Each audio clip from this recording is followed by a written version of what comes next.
Thank you, Chairman, sir. Sir, I rise in strong support of the Tribunals Reform Bill 2026.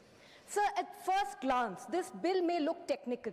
It speaks about tribunals, appointments, commissions, service conditions, data grids, and procedures.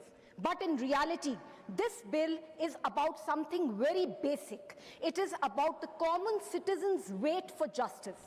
Sir, ये bill सिर्फ tribunals का bill नहीं है, ये bill जनता के भरोसे का bill है.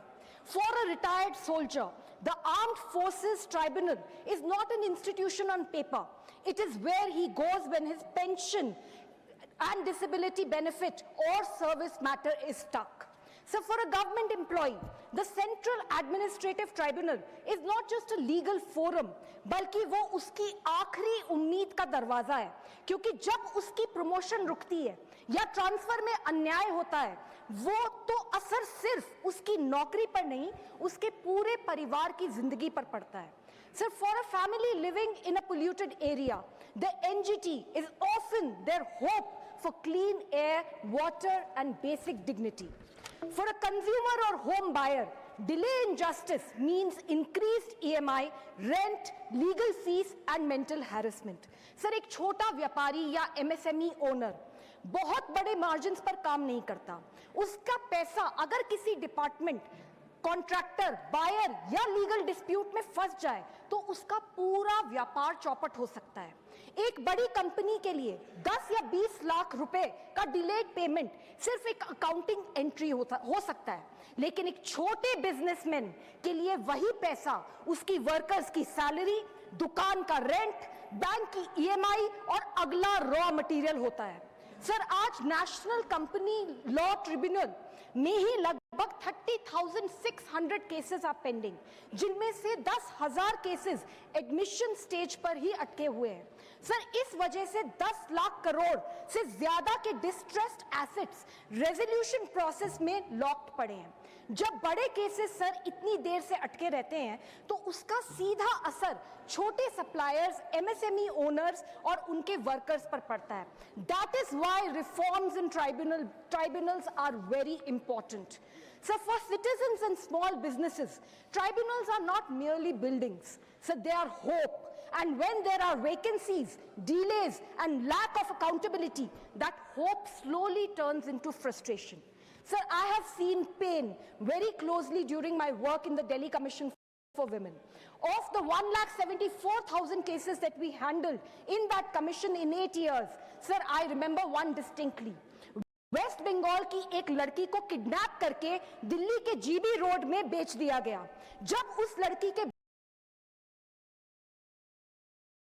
करके दिल्ली के GB रोड में बेच दिया गया, जब उस लड़की के भाई को पता चला तो वो कस्टमर बनकर वहां पे GB रोड में गया और उसने जैसे ही अपनी बहन को देखा वो फूट फूट के रोने लगा. सर, वो हमारे पास आया और दिल्ली पुलिस की मदद से हमने लड़की को रेस्क्यू किया. सर, इसलिए कमीशंस और ट्राइब्यूनल्स बहुत इंपॉर्टेंट होते हैं और सर इसीलिए उनके सिलेक्शन और उनकी स्टाफिंग बहुत ही ज्यादा इंपॉर्टेंट होती है. Sir, they should not be toothless tigers, but be so powerful that they give swift justice and hope to millions. That's exactly what the Tribunals Reform Bill 2026 hopes to achieve for tribunals. So this bill creates a National Tribunals Commission to oversee the selection process for chairpersons and members, review the performance of tribunals, oversee inquiries into complaints, and maintain a national tribunals data grid. So in simple words, this bill brings structure where there is scattered functioning, transparency where there is opacity, and accountability where citizens feel helpless. So one of the biggest problems in tribunals has been vacancies. A vacant post does not look very dramatic in government files. But sir, on the ground, every vacancy means hundreds of cases delayed. So this bill creates a more organized selection through search cum selection committees, bringing judicial members, technical experts, and institutional oversight into appointments with framework for recommendations and appointments to move in a very time-bound manner. That means fewer vacancies, faster functioning, and better justice delivery. So the National Tribunal Data Grid is also a very, very important reform, because what gets measured gets improved.